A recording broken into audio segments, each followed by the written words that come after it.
Hello and welcome to the PowerFish podcast. I'm Fish. And I'm Ben. Today, no plan, just like last time, but that went well, so we're going to do it again. I wanted to start it off with... The best plan is no plan at all, I would say. Depends. Right now it is. Last time, we talked about psychedelics a little bit, and I learned something this week about psychedelics and its relation to near-death experiences, which I thought was super interesting. So,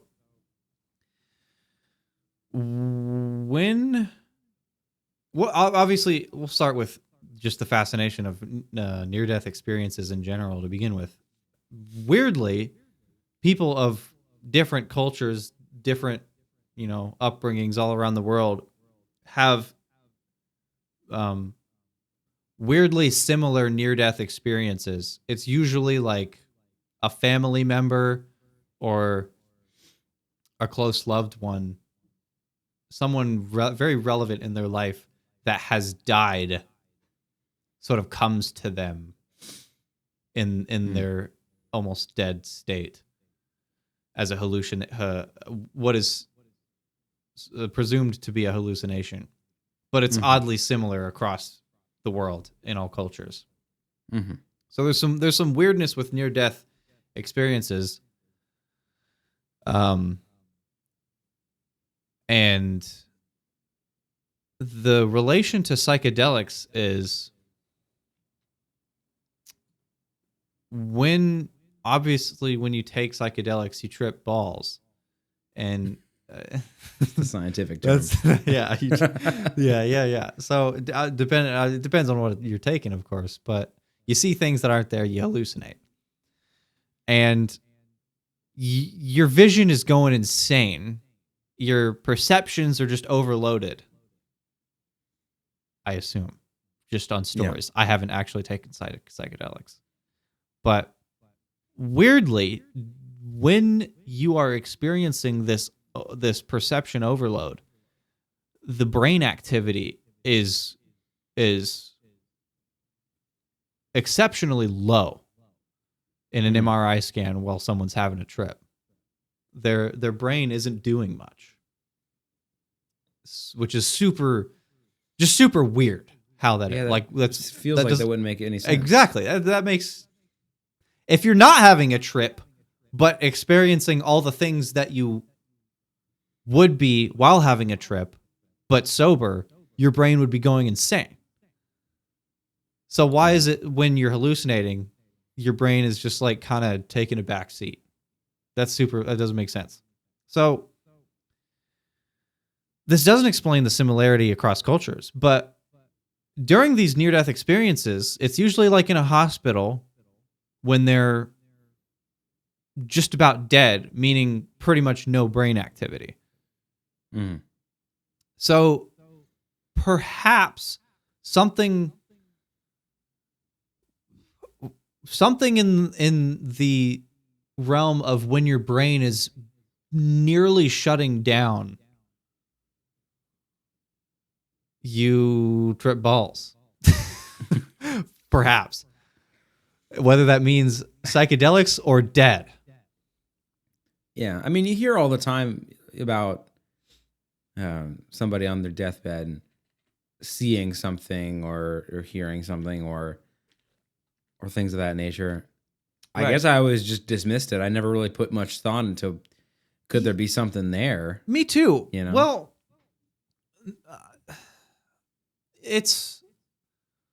I often thought it was just like a religious thing. Yeah. Like you see Jesus or you see God, the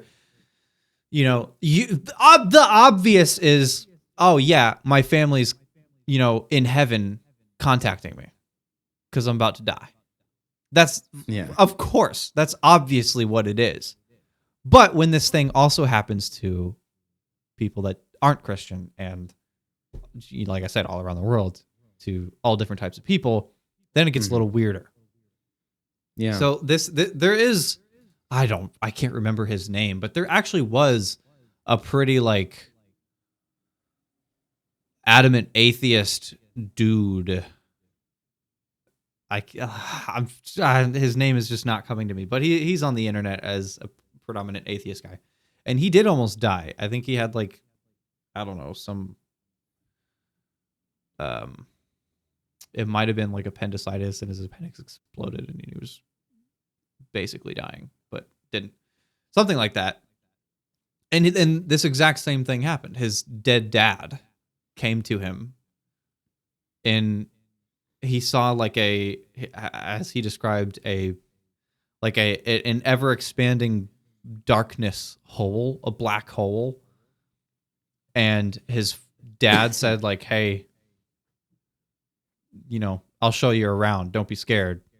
I'll show you around." And him, as a non, woo-woo guy, he can't explain that, and he doesn't know how to rationalize that. Which, if that happened to me, not that I'm asking to volunteer for a near-death experience, but that would be honestly so cool to happen to me if something like that did happen. I think I said it at one point with the psychedelics when we were talking about them. Like, I haven't done anything like that, but it's a really compelling reason because I want to understand. Yeah, I just want to experience it. I want to understand what that's like. Yeah. And for a near-death, maybe I'm... What we need is a guy that almost died, that had this happen to him, to also take psychedelics and say, "Hey, is this comparable? Like, is this just a phenomenon of the brain shutting down? Like, what's going on here?"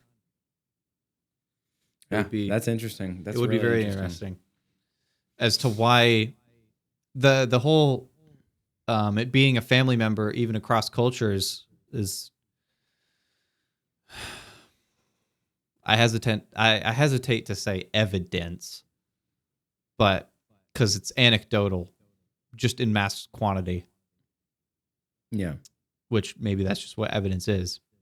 But it's evidence towards an afterlife of some sort, which, of the observable evidence we have, I don't think exists. But I mean, shoot, that would be pretty freaking cool if it did. Yeah. No, it'd be something I'd love to try if I wasn't too much of a wimp to take drugs. We would also probably have to. I totally would, but we live in the United States. We would probably have to travel somewhere to where we could actually do that. Depending on the environment. I think I said that in the other episode when we talked about it. Yeah. I wouldn't just do it at a freaking frat party or something. Yeah, like I have friends that have done harder drugs than most, and they haven't necessarily offered it to me, but it's been a situation of like, if that's a situation or like a thing you want to experience, then let me know. No pressure, but if you want it, and I'm always like you're a cool dude, but I don't know. If they're offering. Tell them I'm in. If you're in, I'm in. Dude. Yeah, fill out the refer a friend sheet and give it to him. That's crazy. I'll try some of that. That's crazy. Drugs are crazy. Death is crazy. I wanted to bring up something. If we're cool to move on. Yeah. You might know about this already. This is a weather phenomenon that happened a couple days ago, and I saw a headline about it. LA fires? And that's been weeks ago. I mean, it's still kind of going on. It's still ongoing. Yeah, like, dude, have you heard about the LA fires? It's crazy. This weather phenomenon. No, did you hear about the flooding that is happening in Detroit or happened in Detroit? Oh, and then it froze. Yes. Okay, so you do know about this. Yes. Did you see that the videos of that? That is insane. I've seen only one video of it, of like cars. That's insane. That is of waist high water, but just a solid block across the span of a city. Dude, that's insane. Like, I saw a comment on one of those videos about it, and it was just like I never conceived this as an idea of being able to happen. Me neither. Like I never thought about that. Yeah, an entire flooded area of the city completely freezing over. Dude, can you just imagine the tens to hundred, probably millions of vehicle damage and electrical damage in buildings of like if you go into a grocery store, the entire bottom shelf of your stuff just got soaked and froze. That's insane. I mean, flooding's already bad enough. But flooding in itself is crazy enough. Yeah. And then for it to turn into just... Dude, what if that happened? It might be happening right now. I don't know what the temperature is in Detroit, but if that happened and just stayed below freezing for weeks, what would... You wouldn't be able to go anywhere. I'll tell you that. You won't be able to like drive. Obviously, your car's under ice. I mean, you wouldn't be able to buy anything. The cash registers are frozen solid. Like weeks would... How do you get groceries? You run out of bread. Where you go and get your bread? Dude. Yeah, like, that's just a disaster. You can't Uber it. Yeah. Because the Uber driver's car is under a sheet of ice.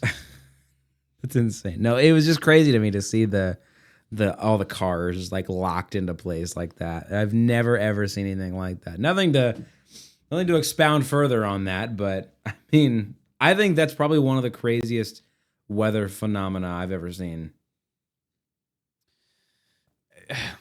Yeah. Right after, I mean, dude, not to make light of terrible situations, but I'm going to make light of some terrible situations. LA fires hit hard. Detroit's just going to be like, nah, I'm going to do the opposite and create a disaster out of ice instead of fire. Yeah. I wonder, do you know if anybody was like injured or has been killed by that? So I just looked up Detroit flood freezing deaths, and it says streets of Southwest Detroit lined with dead, frozen cars. That's actually that's a pretty good. Okay. If it's making that kind of a joke, then the answer is probably no. I don't think that was a joke. I think it was just an unfortunate cutoff on the. Oh, that wasn't like an intentional thing. No. It was just like a cutoff on the Google search thing. Oh, dead frozen cars lined with dead. Yeah, I don't know. I'm not seeing any like. Oh no! Detroit community mourns children lost to freezing tragedy. Wow. Okay, no, they're definitely is dead. Is there a number associated or 2 is the only number I'm seeing so far. 2 deaths, maybe more. Yeah, that's insane. Dude, the weather is insane. Some people say like Earth is, you know, yeah, Earth. Yeah, you know that. I want to say this real quick before we get too much further in this. We're probably 10 to 15 minutes into this episode. I think we're both kind of tired. We're recording pretty late. It was pretty late. I didn't get much sleep last night. A smarter crew of people would postpone our recording, but we are not that smarter group of people. We're not them. Listen, not everyone can be a banger, but there's still time. So anyway, you know how people say like Earth, you know, Earth is hospitable for humans more than other planets would be. Yeah. And I would say you're full of nonsense. Earth is hospitable because we made it that way. Everywhere you look is human altered structures, human altered agriculture to make Earth work for us. But if you're a human and... Oh, bye. Oh, later. Yeah. All right. Where was I? What was I saying? Earth. Earth. And people say it's Oh yeah, good for humans, but it's not. yeah. Earth. If you dropped a human into a completely unhuman altered Earth, like it's not compatible for humans. If you happen to get dropped on the South Pole, you die. If you're dead in, frostbite. If you happen to get dropped in a desert, you're gonna die. Like, you have to get dropped in the right spot and then know how to survive. Like, yeah, Earth is not compatible. What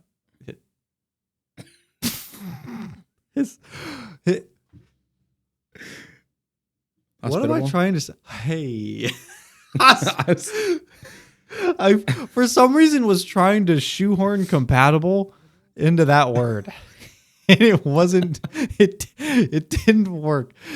Earth is not hospitable to humans. It only is hospitable because we made it that way.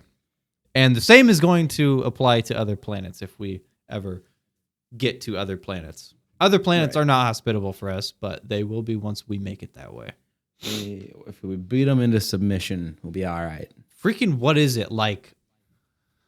I think Mars can have a pretty cool, like, 65 to 70 degrees outside in the daytime in front of the sun. Mars, but in the opposite side when the sun's not shining, it can get to like negative like 150 C or something like that. Oh my goodness!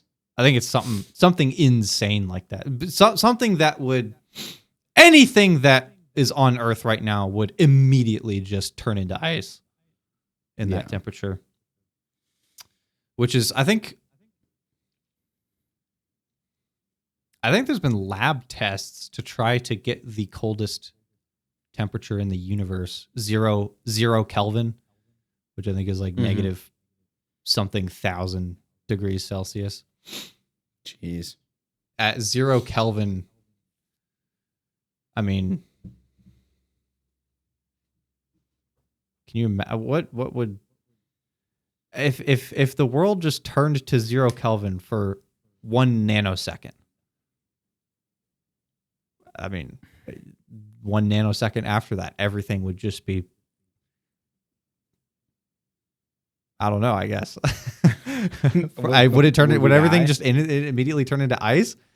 Like that's cold enough to where, I mean, our blood would freeze, our heart would not pump. Yeah. But like if our bodies shut down for for just like a millionth of a second, what would happen, I guess? Would we still be alive after that? Would we need like a shock to kickstart us back? I don't know. Yeah, I don't. Would you just kind of like? I'm sure something would happen. You'd feel something if you're not dead. Probably, yeah. You'd probably, if you're not dead, you'd probably be like, freak. Well, I mean, 1 nanosecond is not perceivable to us. But like, yeah, but the lasting effects. Yeah, what lasting effect would it have? What would it? Assuming that we don't just not come back after we're shut down for 1 nanosecond. What would happen? People have been dead longer than that, and they've come back. But it's with medical assistance, right? They get shocked. They get kicked back. Body. The short answer is nothing. Believe it or not, this would not. Oh, this would no. It's the AI answer that's not giving me what I want. AI says nothing. AI said nothing, but it's talking about warmth and stuff. It's not. Yeah, we want to know if every moving piece of your body ceased for 1 day, like your heart stopped, your blood stopped. Okay, I think this is where it was getting. This is where it was coming from. So the question that it was responding to, actually, it wasn't AI. It was somebody on this website, and it was, what would happen to your body if you were brought to the sun for 1 nanosecond? Oh, and they say, believe it or not, you wouldn't notice. 1 nanosecond. So if you were on the edge of the sun for a nanosecond, that's like The temperature of the surface of the sun is about 5,800 Kelvin. 5,800 Kelvin. That's like what, a few hundred degrees Celsius or something? A few thousand or something? I couldn't tell you off the top of my head. Doesn't say here, but I'm not sure either. if you stayed there for a while, you'd be cooked. But yeah, they say, believe it or not, it wouldn't even warm you if you were there for 1 second and came right back, 1 nanosecond and came right back. It wouldn't even warm you. Well, it would need time. Well, here's the thing: if even nothing in physics can travel faster than the speed of light, and we have to think: could even light travel through the distance of your body in 1 nanosecond? Probably not. Yeah, so neither could heat. Yeah. So yeah, And that also, makes. and also therefore coldness. They're true. So probably. Well, All right. yeah. So yeah, if the entire world was 0 Kelvin for 1 nanosecond, everything would probably be, well, I can't say everything, but we would probably be fine. Yeah. TLDR. If the world hit 0 Kelvin for 1 nanosecond, all thermal motion would stop instantly, but the duration is so short that little would change. Okay. Is there any more details? What about here? 1 No. second? I think we probably know the answer to that. That would stop life as we know it. Oh, it says specifically now. If we were to go down to 0 degrees Kelvin for a full second, the consequences would be far more noticeable and severe than a nanosecond. Okay. Good. And it went ahead and just that. gave me a TLDR on this one because it knew I was going to ask. Everything freezes, solid, life stops, and systems fail. Yeah, okay. That's pretty easy to. Life as we know it would cease to exist. What an intriguing thought experiment we just did. Yeah. How cold is 0 degrees Kelvin in Fahrenheit or Celsius? Oh, 0 degrees. Because I know 0 degrees Kelvin is the coldest possible temperature in physics that we have. Well, in Fahrenheit, we're at negative 459 degrees and some change. Negative 459. That's cold. You know what's something I learned recently that's interesting? Well, since we're on the topic of just bringing up things we know now or don't know when it comes to the temperature. Yeah. You know a deck of playing cards? You've seen them, I'm sure. Yeah, kind of like how we know the Earth. Yeah. Yeah. I know deck of playing cards. You know, so you got your face cards, right? You got the ace, I think it's technically a face card. You got the king, you got the queen, you got the jack. You know why they call that thing a jack?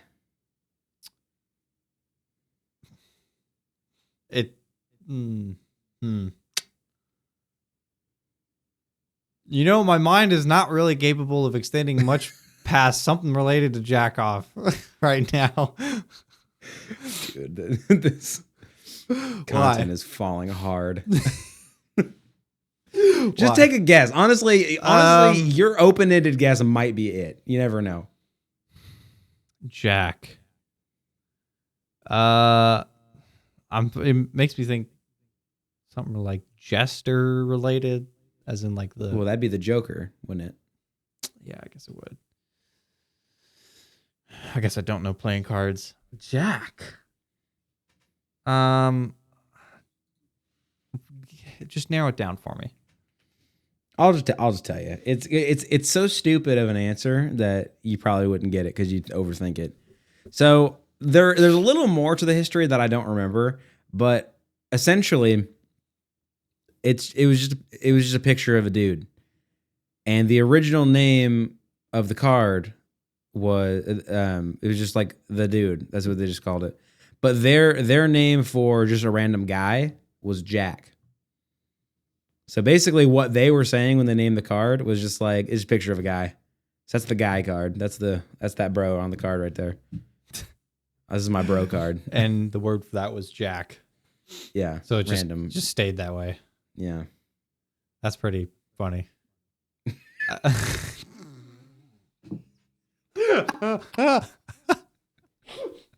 So funny. I forgot to laugh. In fact, Tell you something, and you're just like, it's crazy, dog. Yeah, I'll tell you what, dude. I think things like that are just ripe in culture. Like I'm pretty sure, just meaningless things that became the standard. Are just all throughout culture. Don't ask me to name an example because I sure really can't. Hey Ben, do you think you can name an example for me? Jack of playing cards. The jack of playing cards. Yeah. Jack of hearts, Jack of spades. You know what's another thing I saw recently? You'll get on Just the add topic to of those. just, Yeah, let's come on now. this is gonna be those grab baggy episode of just random stuff that we've heard about. Yeah. You know what I heard? I saw recently. What? The SS United States. It's a steamship. Had her last voyage the other day. I don't remember where, but to my understanding, I don't know if this is actually true, but it was one of the last steamships to be produced, I think. And here's another fun fact about the SS United States that I also found. I went on a bit of a Wikipedia rabbit hole with this thing. Let me see if I can find that picture. We'll post it up if we remember to. Probably won't. But The SS United States. But I want you to see the video of its final voyage, or not see it, but just kind of. When was it made? 1950 or 1951. That's which is crazy an that old it one. still is able to be float. Yeah, check it. Yeah, that's crazy that it's still able to be float. Yeah. Well, what would be crazier if it wasn't able to not be float? You know what I mean? Yeah. Oh, that's just a picture. But yeah, look at that thing. Look at that thing. It's just a picture, but that's a boat. That's a boat. That's a boat. Yeah. There was another angle of this that I don't know. I guess in Philadelphia, I guess is where this was. Why does it look like it's about to sink on one end? I think because it might be about to sink on one end. I'm thinking maybe that might have something to do with it. I have no idea. I mean, it looks like here's a bit of a better picture yet. Up close and personal. Oh, that's better. Yeah, that's up close and personal. They don't look there. like it's about to sink on the back end this time. Yeah, crazy. So something I read about the SS United States. It to this day is what I read. I think that that's true because I tried doing further searches to find information about this. It still holds the transatlantic. I think it's the transatlantic. Is that the one that goes from between here and like England, here in the Europe? This should not be this difficult for us right now. I'm pretty sure that's the transatlantic. That sounds right, but okay, we'll go with it. So sure. I believe to this day, the SS United States still holds the transatlantic water speed record. What? How? That's my that thing is the fastest that's taken the trans trip.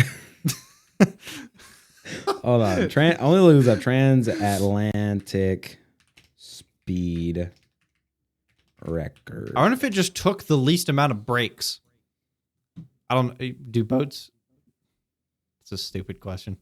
Do boats take breaks?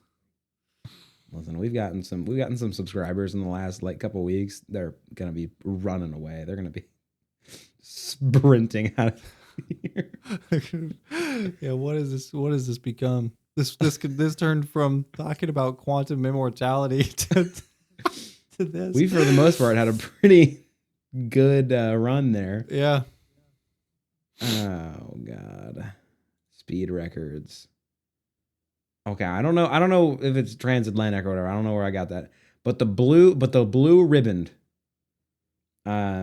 is an accolade given to passenger liners crossing the Atlantic Ocean in regular service with the highest average speed.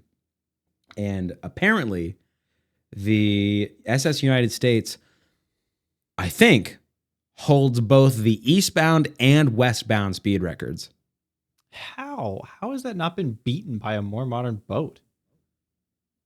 Is it even like a boat thing? Like, is it a boat speed thing, or is it just like the conductor or the pilot? What's a boat driver called? Captain. Captain. Jesus. Jesus Christ. Is it just a matter of the captain taking 2 less lunch breaks or something? Like, I mean, boats can still run without somebody. No, directly they can't. If somebody's not touching the steering wheel, it won't move. Where you got to put your foot on the gas pedal, don't you? Yeah, on the steamboat. Jesus. I actually might be wrong. I think it might have been broken. Oh, what? Great. This whole now this whole conversation. Now is it's ruined. all a waste of time. United States eastbound records was broken actually several times, I guess. First in 1986 by So they Virgin beat it 40 Atlantic years Challenger. ago. I literally read. Now I'm tired right now, and I'll take the L for being tired and being stupid. But I won't take the L on this because I read on the internet, which is always true. I read on the internet that the SS United States still had speed records, and now I'm reading that that's wrong. So Maybe it was the article was written in 1970. Maybe. Was first broken in 1986 by Virgin Atlantic Challenger 2, and that was the eastbound. And then the westbound record was broken in 1990 by Destereo, something like that. I want to see a picture of this other boat, but there's no pictures on the Wikipedia. Remember how big boats are? Remember those images of we were looking at the Titanic, and we had this tourist boat that was like 4 times the size. Dude, like a city-sized boat. Boats are big. Is there a limit to how big a thing on water can be? I mean, there are barges. How big is a barge? Is that bigger than that enormous boat?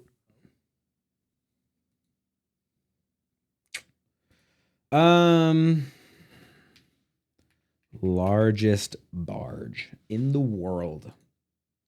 Apparently, this is a top search. Oh my God. Wait, is it showing like dimensions? It's not yet, but I'm seeing an aerial view of this thing. Okay, I was gonna say let me guess the dimensions of it, but I can't. But even still, I don't. Photo. Is that bigger than like an ocean liner? Dude, the boat that we looked at was like 16 stories tall, and the longer than the city we live in. Like, it was huge. Yeah. Well, so one thing a barge won't be is tall. Barges are. Well, yeah, of course not. But here, so maybe volume of the. Let me show you this picture here. Let's pop a spell on this one.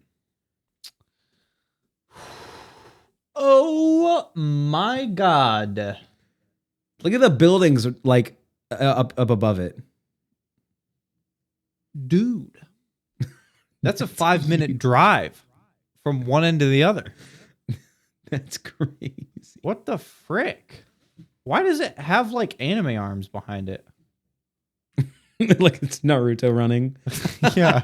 Why is the barge Naruto running across the seas? That's great.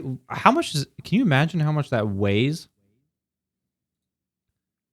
Too much. How heavy? That's what I would say. Like what? Obviously a barge that big, that heavy can float. And if you put 2 barges like that right next to each other, they'd both float. Yeah. And if you did it with 10 barges, they'd all float. So like, what if you just made one? How big is, like, can we just make a barge that is the size of the Atlantic? I don't know why you couldn't. How big? Are we just manufacturing a continent? Can we do that? A portable continent. I mean, I think portable's a strong word. Where would you take it?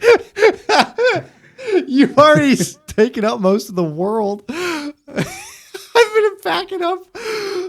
I'm gonna pack it up to the Pacific. Jesus Christ. The largest boats currently are massive container ships and reach lengths of around 400 meters or 1,300 feet. 1,300 feet. That's a big. I don't know if that's even bigger than that one we just looked at, but that's big. I mean, is it though? 1,300 feet. If you can throw a 500 footer in disc golf, that is, with a disc. If you could throw a 500 footer twice, then you just got a chip up to the next. Well, how long is the Icon of the Seas? The Icon of the Seas is, I believe, the world's largest ocean liner. Because if the barge that,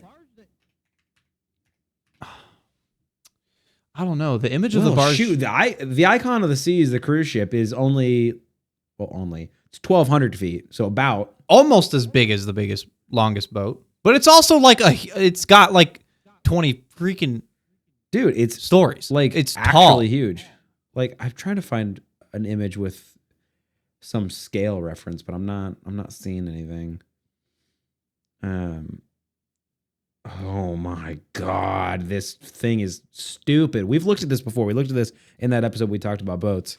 But look at this thing again. Look at that thing again. Yeah, that's huge. Look at the people. Look how many stories there are. That's crazy. That is actually insane. Dude, and that's what like rich people want to buy for themselves. I don't think rich people are buying ocean liners. I think you don't think a mega yacht, a super yacht? They want to buy literally the world's largest ocean liner. I mean, is that not what rich people do? This is like dick measuring, but for billionaires, isn't it? Like, if you got $1 billion and like if you ask a multimillionaire, someone that cannot spend more money if they wanted to, and they ask them like, this is actually, I'm pretty sure this happens. People have asked like $100, like hundreds of millionaires, not hundreds of separate millionaires, but millionaires in the hundreds, in one person. They've asked a person, and they still aspire to have more money. They want to be billionaires. And then you ask them, what the heck can a billionaire buy that you can't? And then he said a mega yacht. A super yacht. A yacht that's worth hundreds of millions of dollars. It's like, who cares? Who cares? So, yes, rich people do want to buy an ocean liner. I bet you, if they could have the money for it. Didn't we Google the price of that? Like hundreds of millions of dollars that cost? What, a super yacht or that one? So I thought we attempted to look up the cost of production for that boat, and it was in the hundreds of millions, like 100 or 200 or something like that. $2 billion. Oh my God, that's crazy. That's $2 billion. But you have to think they wouldn't be doing that if there wasn't money coming back from it. You think they can make up $2 billion? Literally, as you were speaking, I was looking at prices to get on the Icon of the Seas. Because you know what? I have no interest in going on a cruise, but frick, if I'm going to go on a cruise, I want to go on the world's biggest ocean liner. Exactly. Yeah. That would be kind of sick. Well, let's see. So 7 nights. I feel like this is kind of a big number, but it's kind of a bargain also. 7 nights round trip. So a week. Launching out of Miami, per person, you're at just under $1,600. You know, I was expecting like a couple thousand. I ain't gonna lie. And that's probably food included. I think usually cruises are food included. Probably to a limit. I mean, yeah. You basically go at breakfast, lunch, and dinner. Yeah. And maybe a Surely there are additional amenities to spend money on the cruise. Surely. Yeah. So just looking at this image, there's a freaking 1,000 people in view right now. So I mean, you think the occupancy? Do you think they can make back $2 billion in a reasonable amount of time? $1,600 a person. Does it say it's occupancy per ride? How would I? Yeah, I guess. Capacity, maximum capacity. Here we go. Mother of Jesus. Wait, let me. Okay. Let's see. I'm gonna guess.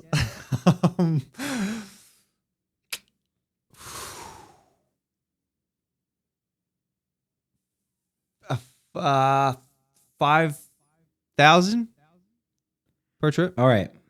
So maximum capacity. Here we go. 7,600 passengers. Oh my God! 70 and 2,350 crew members. There are more crew members than some companies have employees. Like big companies. So about nearing 10,000. Yeah. But the paying granted, members would be 7,600. Right. Granted, that is maximum capacity. So I'm pretty sure that's every room stuffed.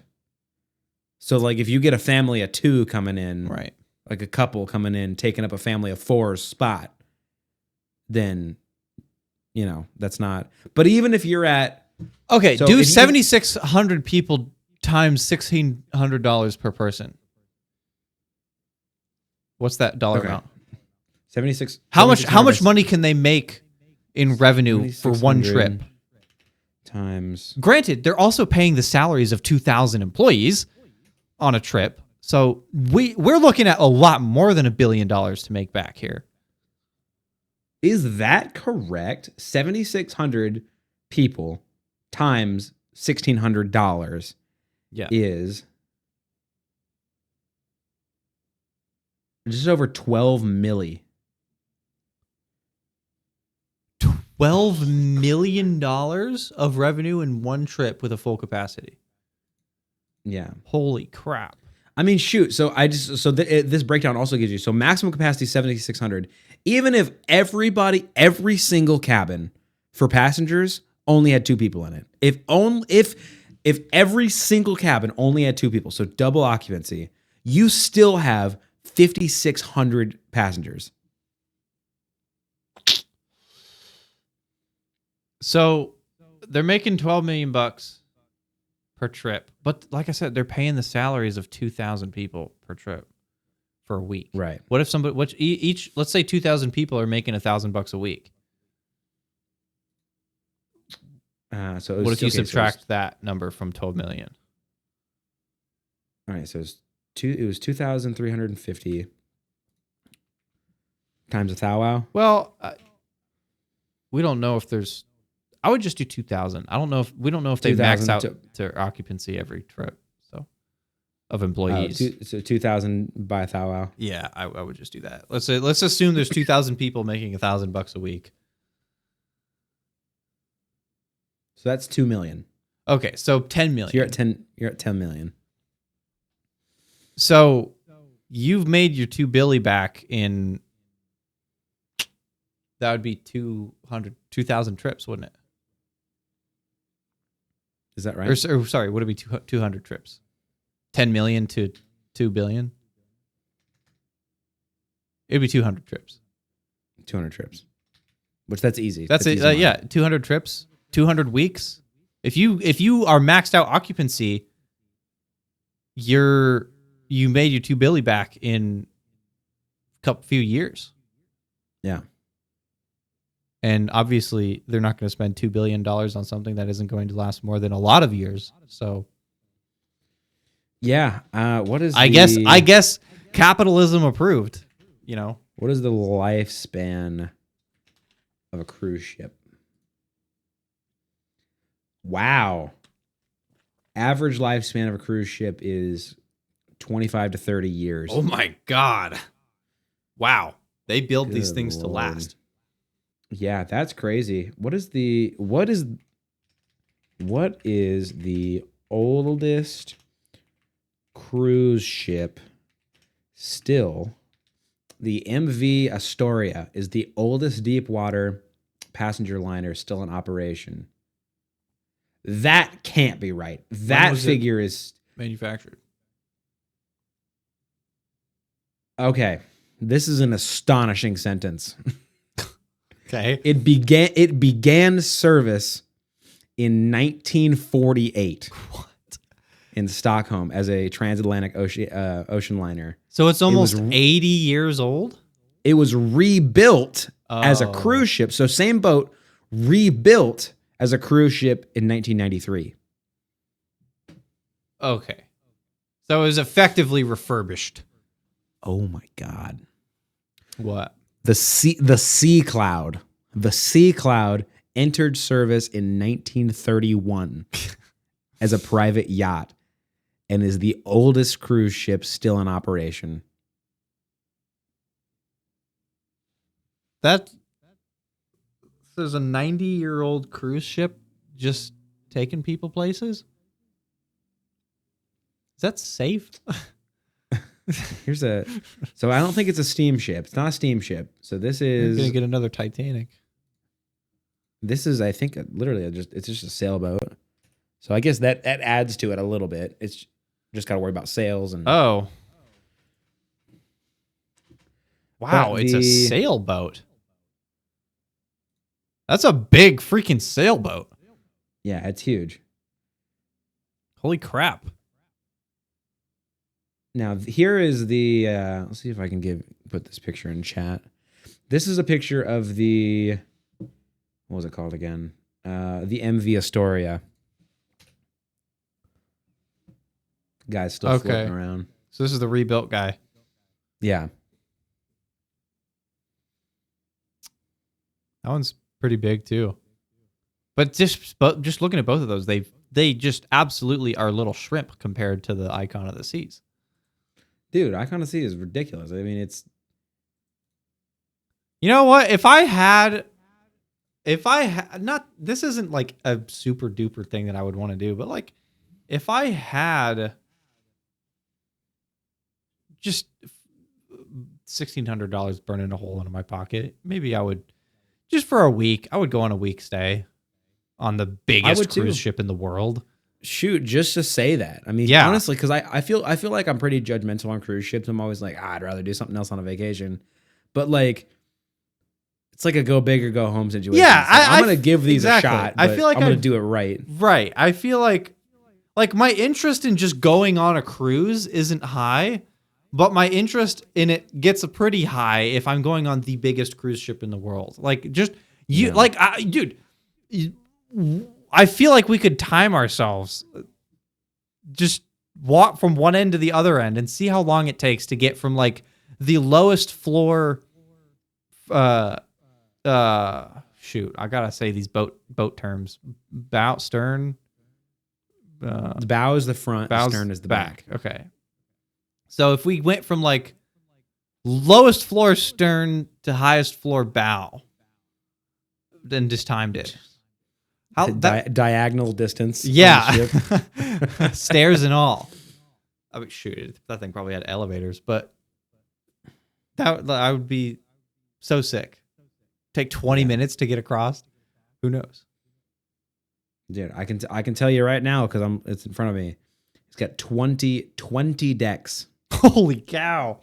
20 floors, and I think only 20 of them, or only 20 of them. I think only 2 of them are like exclusively employee. It says 18 of them are passenger accessible. So there's only 2 like crew member decks. Yeah, probably like an engine room and stuff, like, you know, like stuff like that. That's crazy. Yeah. See, that was always my thing about cruise ships was like, you're staying in what is essentially a resort on the ocean. At what point does it not matter that you're on the ocean? I mean, when you're like, what if you get the room that's in the center of the cruise ship, and it takes you 10 minutes to get to the edge of the boat? Like, then does it matter that you're on a ship? Ooh, that's a good search. What is the price difference on Ocean of the Seas between non-ocean facing and ocean facing rooms? Oh, dude, I didn't even think about that. Surely ocean facing rooms are higher priced. You get the view, you get the window. Room price. So I wonder if the price goes up from $1,600 or down. All right. Well, none of these prices that I see are $1,600. They're all more. Oh, I'm looking at an r/Royal Caribbean like breakdown on Reddit. This was 2 years ago, but I highly doubt their prices went down. Oh, surely not.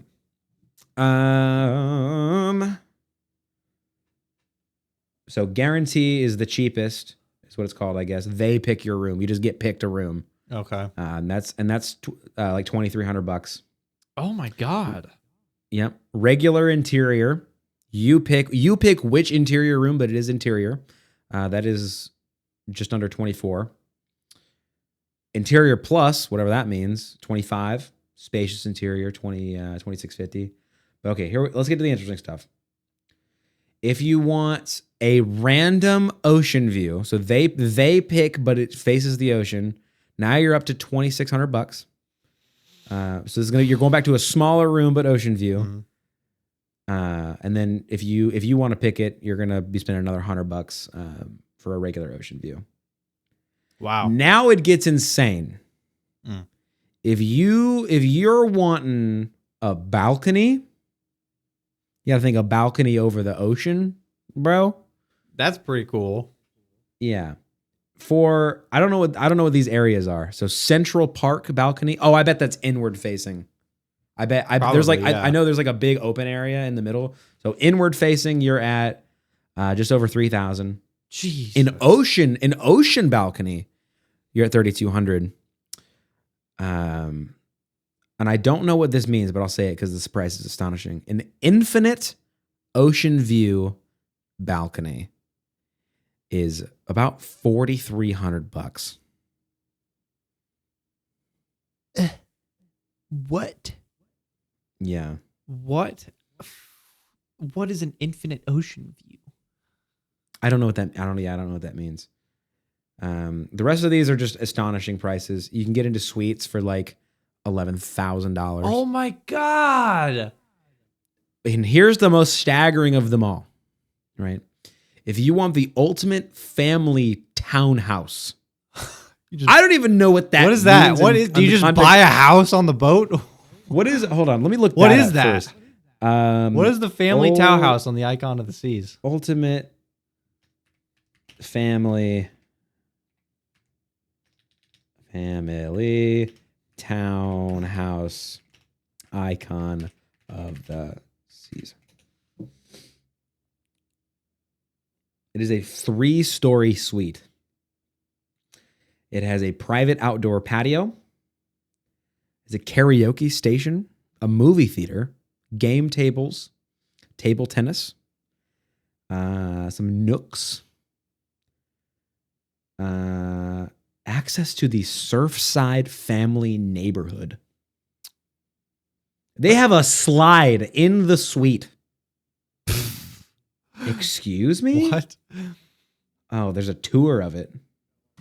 That's crazy. So anyway, there's a slide. That's awesome. So you basically just buy a not only a house, but a whole living area.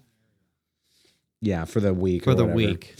So, right. And it's funny that you say you buy a house because that's about not quite what it costs, but you're getting real close.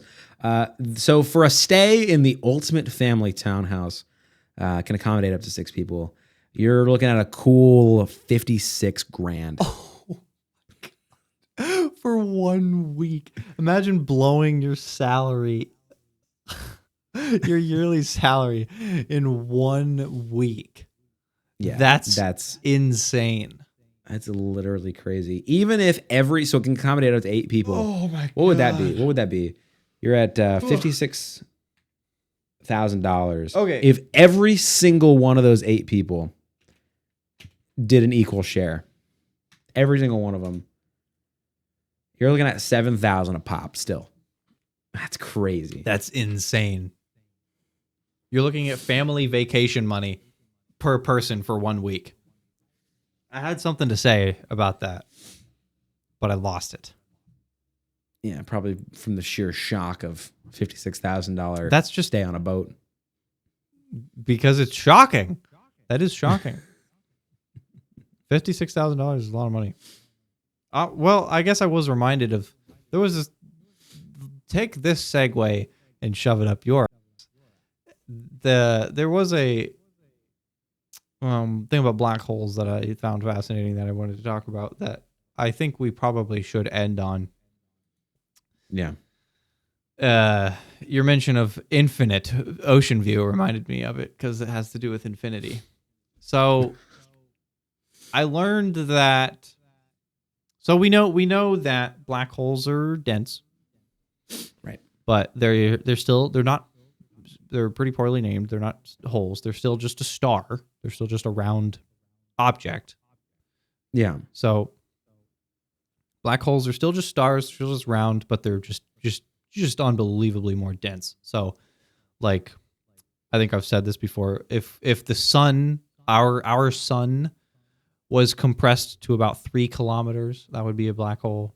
If the Earth was compressed to about a nickel or a penny, that would be a black hole density.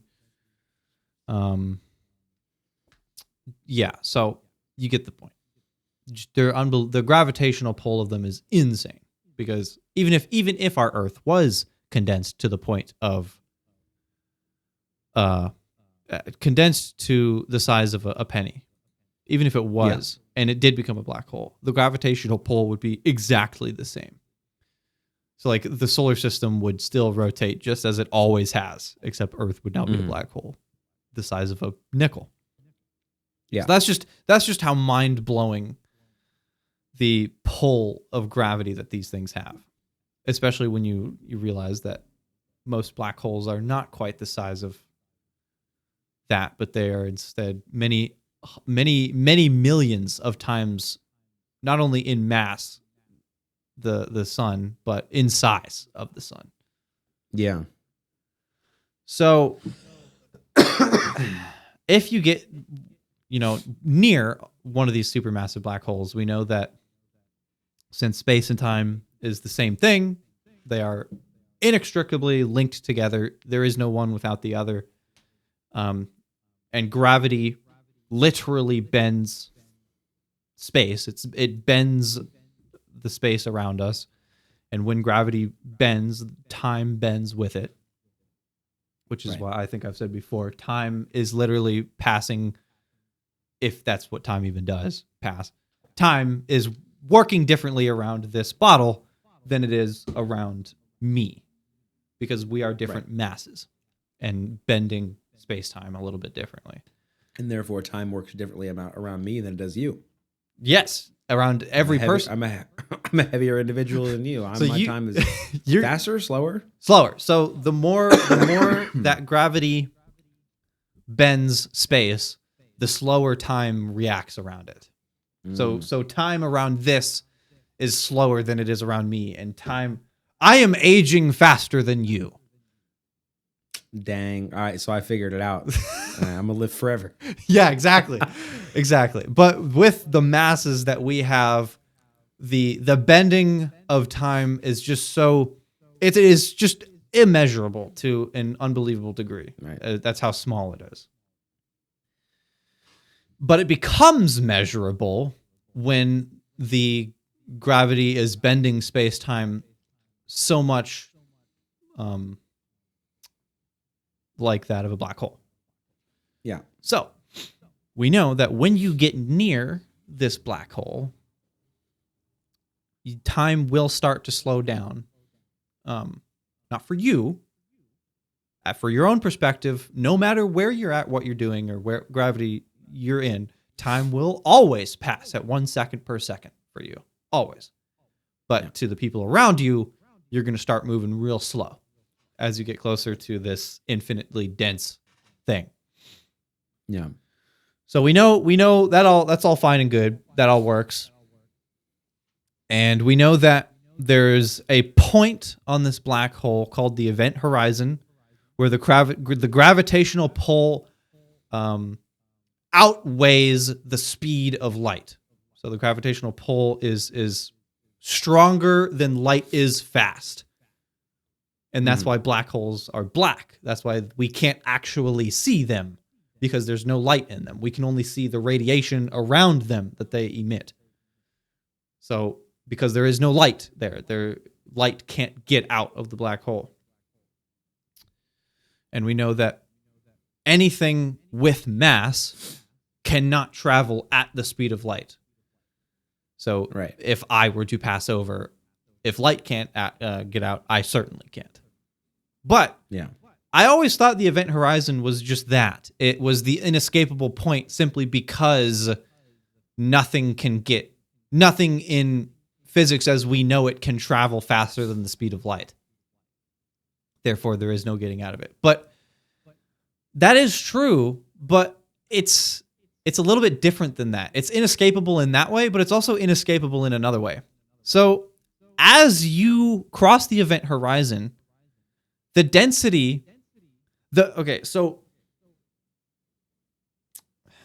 the bending of space-time becomes so bent, the gravity bends it so much that space and time, their roles in reality swap.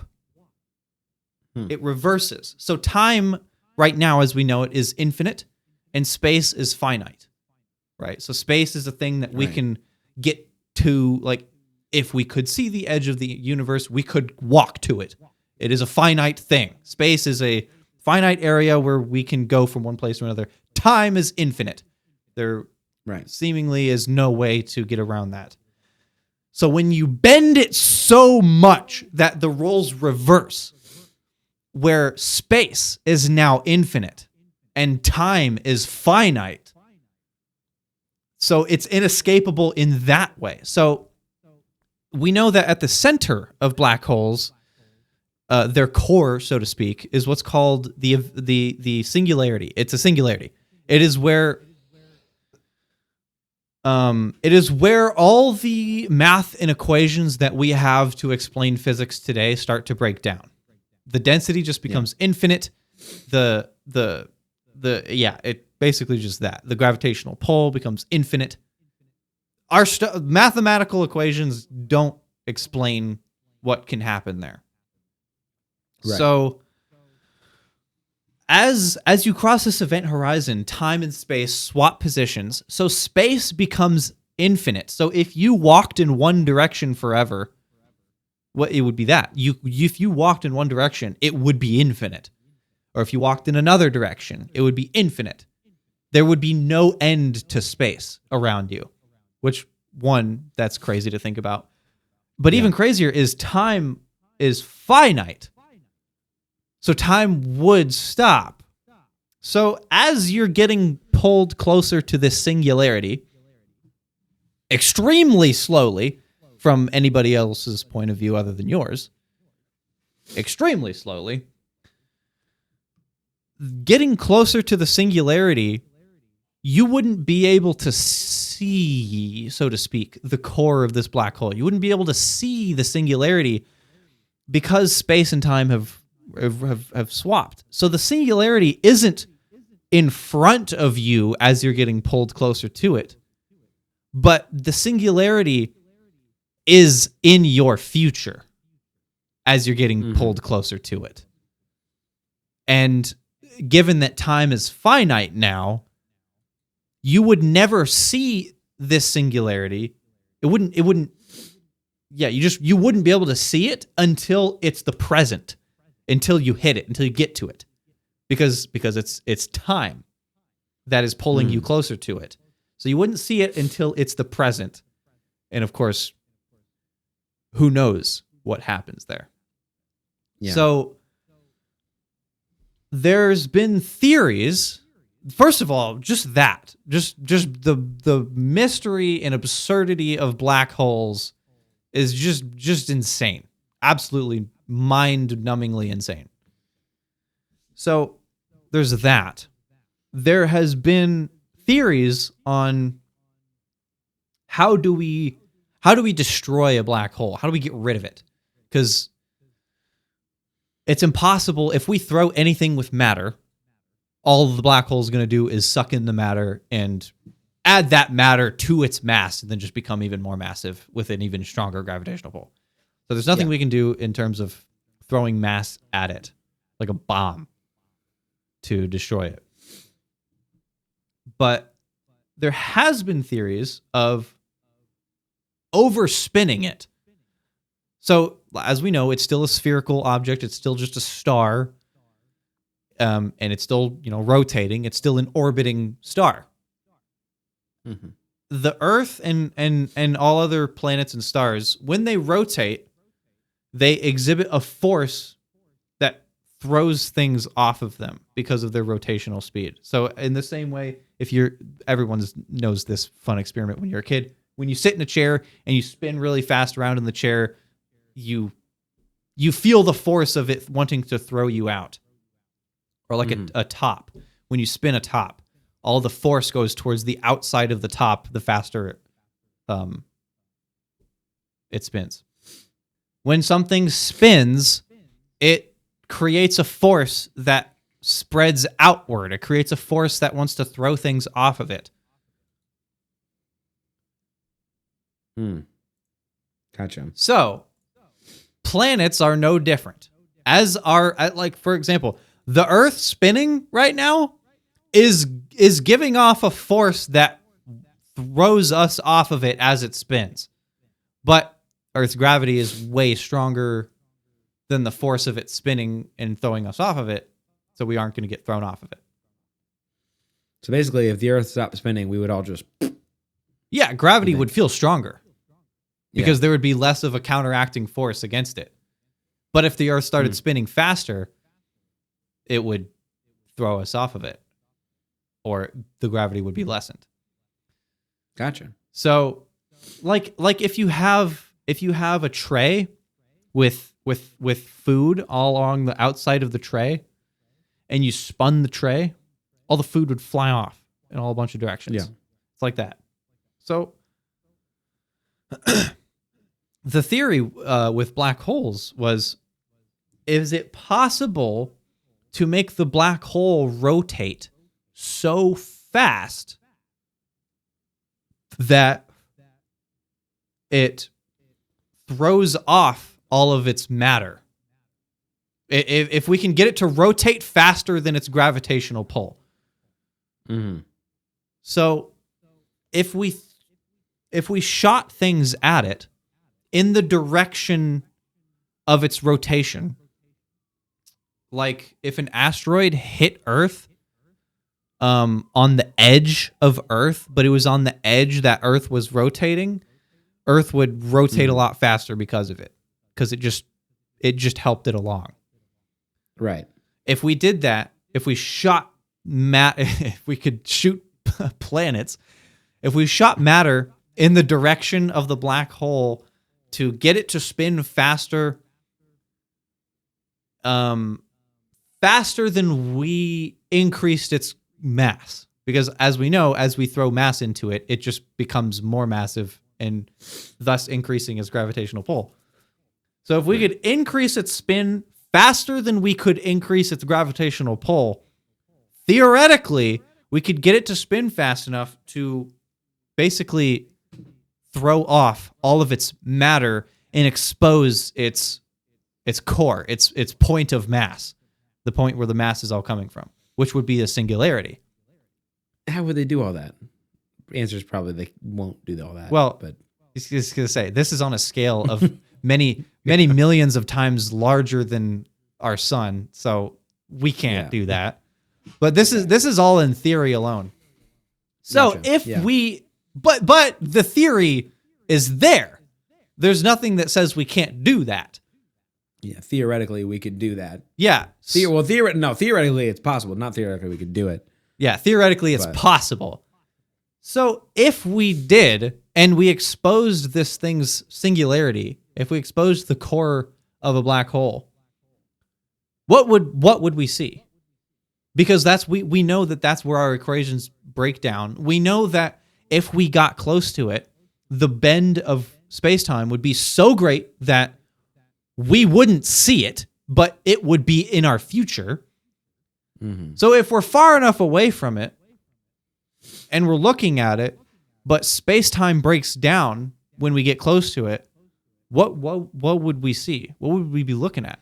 Is that what would we do? Would we break existence? There's been a lot of theories on what we would see. And I say a lot of theories, but as many theories as the top minds of astronomy pumps out, which is not that many. Because what would we see if we threw the matter off a black hole? If we looked into a singularity. Yeah.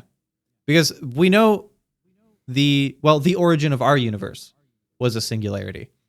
Because our universe at one point was infinitely dense with an infinite amount of gravitational pull, with it, just all of the equations go off the charts.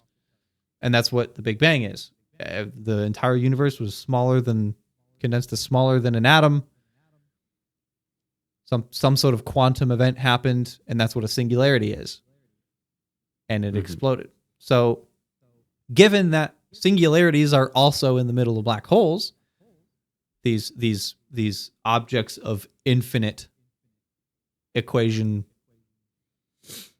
physical stuff, what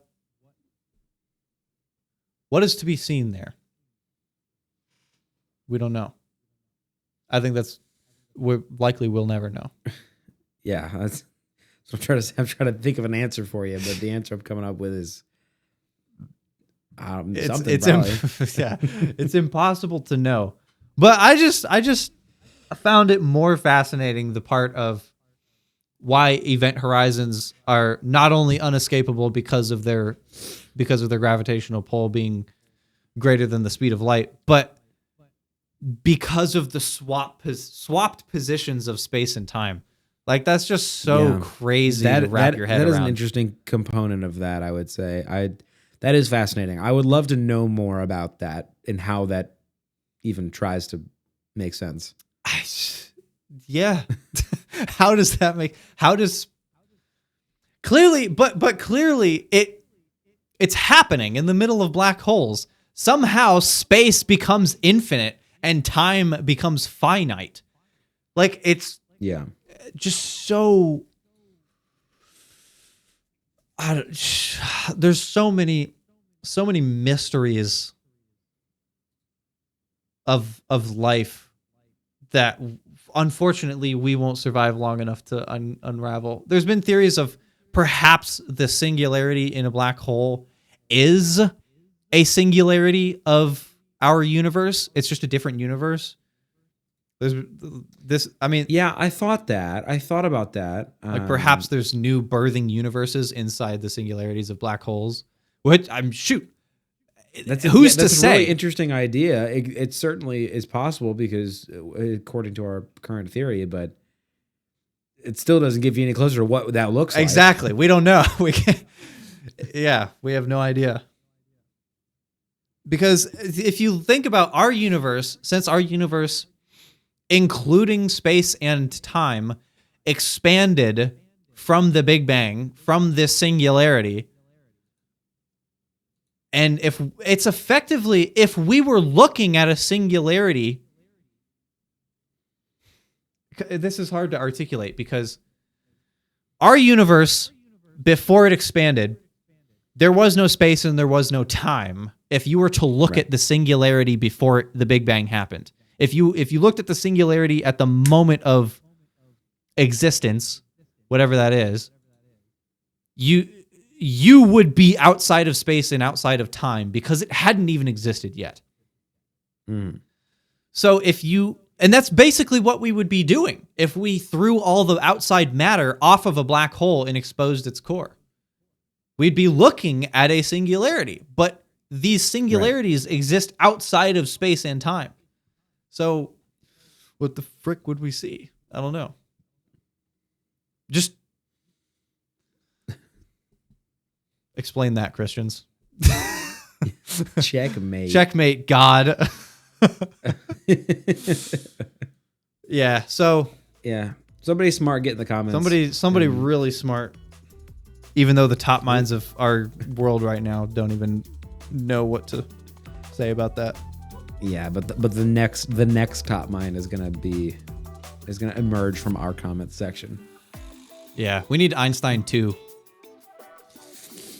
Let's end it. This has just been crazy. This has been all over the place. Boats, singularities, and whatever nonsense we talked about before boats. So if you liked what you listened to today, drop a comment and tell us what you thought was funny. And we'll talk to you next week. See ya.